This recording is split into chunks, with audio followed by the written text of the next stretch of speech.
The sun stopped shining. "So you're a king, are you?" the Roman soldiers jeered. "Then you'll need a crown and a robe." So they gave Jesus a crown made out of thorns, and they put a purple robe on him and pretended to bow down to him. "Your Majesty," they said. Then they whipped him and they spat on him. They didn't understand that this was the Prince of Life, the King of heaven and earth, who had come to rescue them. The soldiers made him a sign, "Our King," and nailed it to a wooden cross.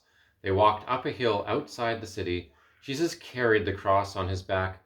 Jesus had never done anything wrong, but they were going to kill him the way criminals were killed.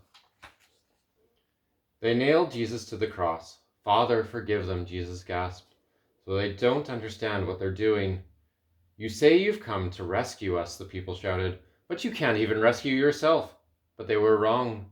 Jesus could have rescued himself. A legion of angels would have flown to his side if he'd called. "If you are really the Son of God, you could just climb down off that cross," they said. And of course they were right. Jesus could have just climbed down.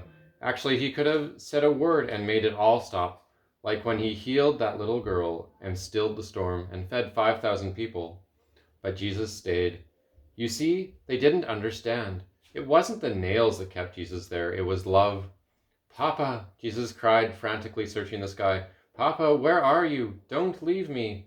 And for the first time and the last, when he spoke, nothing happened. Just a horrible, endless silence.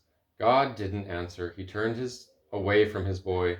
Tears rolled down Jesus' face, the face of the one who would wipe away every tear from everyone. And even though it was midday, a dreadful darkness covered the face of the world.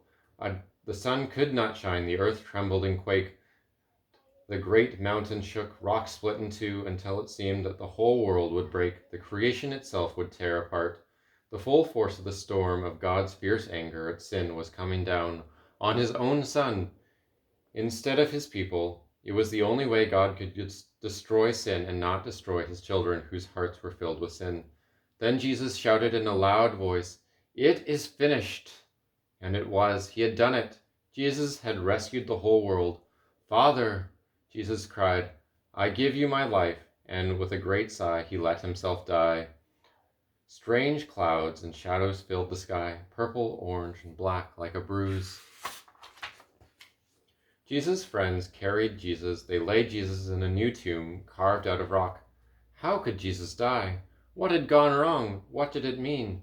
They didn't know anything anymore, except they did know that their hearts were breaking. "That's the end of Jesus," the leader said. But to be sure, they sent strong soldiers to guard the tomb. They hauled a huge stone in front of the door of the tomb so that no one could get in or out.